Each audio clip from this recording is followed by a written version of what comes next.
Imagine being offered a life of endless riches, silk dresses, sparkling jewels, every comfort you could dream of.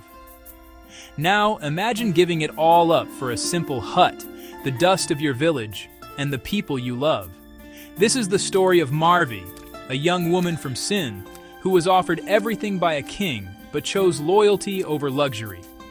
Marvi's strength wasn't in battle, but in her unwavering resolve to stay true to her roots. Her tale reminds us that true wealth is found in honor and identity, not gold or silver. She refused to trade her freedom for a palace, showing that the human spirit cannot be bought. Marvi's legacy is a beacon of hope, a testament to the power of staying true to oneself. Let's walk with Marvi as she faces the ultimate choice between a palace and a hut. In the heart of the Thar Desert, in the humble village of Malir, Marvi lived a simple, joyful life. She was known for her kindness, her laughter, and her deep connection to her land. The desert's golden sands were her playground, the starry sky, her roof.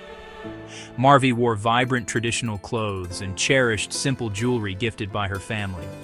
She was engaged to Ket, a man from her community, and looked forward to a life of simple joys.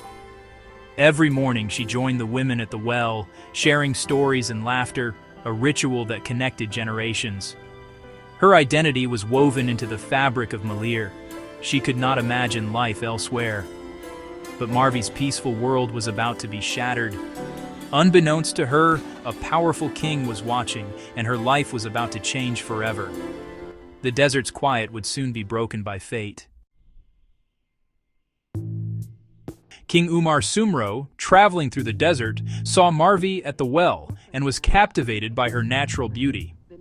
Unlike the jeweled women of his court, Marvi's purity and grace stood out. Obsessed, the king decided she belonged in his palace, not her village. Without considering her feelings, he ordered his men to seize her. Marvi was taken from her home, terrified and powerless, as the dust of Malir faded behind her. The grand palace of Umarkot was overwhelming, rich, perfumed, and utterly foreign.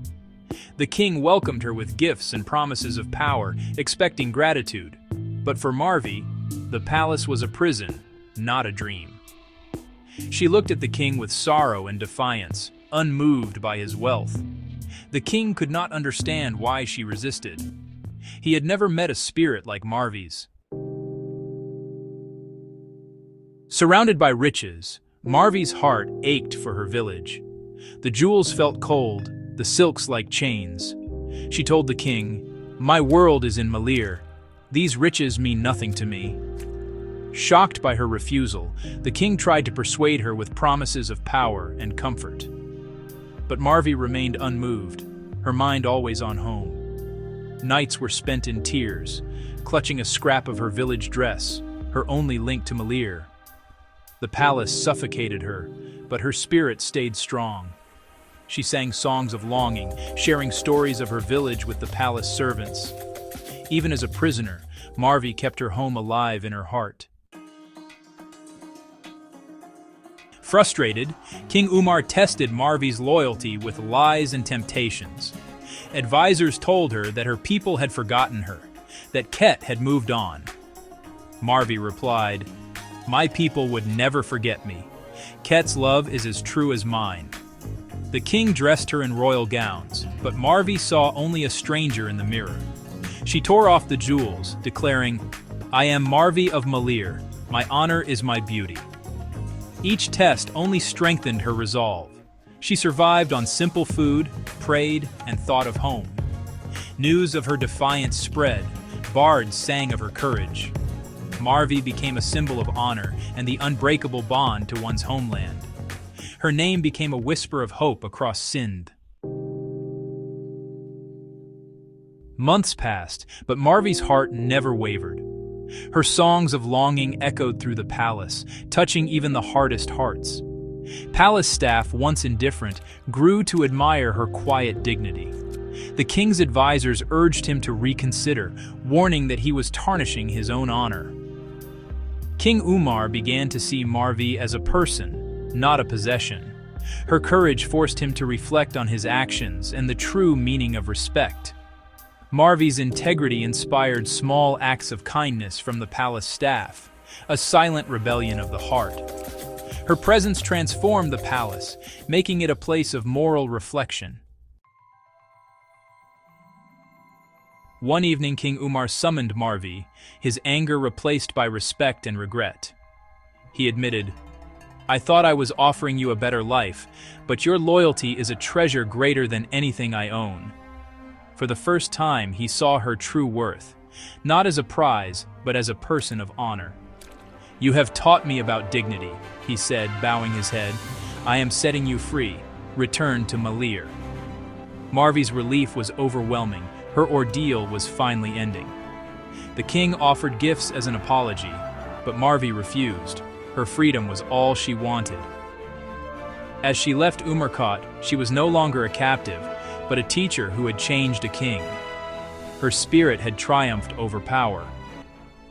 Marvi's journey home began. Marvi's return to Malir was met with joy, but also suspicion. Some villagers doubted her honor after her time in the palace. Heartbroken, Marvi faced her people with courage, telling them the truth of her ordeal. To prove her innocence, she agreed to a trial by fire, an ancient test of purity. With unwavering faith, Marvi walked through the flames unharmed. The crowd gasped. Her innocence was proven beyond doubt. Her honor shone brighter than ever. Marvi's ordeal had ended, but her legend was just beginning. She had faced every test with dignity. Her spirit was unbreakable. Marvi's story became legend, sung by folk singers, told by elders, and cherished across Sindh. She married Ket and lived a life of quiet happiness, forever known as Umar Marvi. Her tale is a timeless epic of loyalty, honor, and resilience. Marvi's strength was her unwavering connection to her roots and her refusal to be defined by wealth or status. She became a symbol of female strength and integrity in Pakistani culture. Her story inspires women to know their worth and defend their honor. Marvi's choice reminds us that true meaning lies in loyalty to land, people, and self. Her legacy endures as a living principle. The greatest honor is staying true to who you are.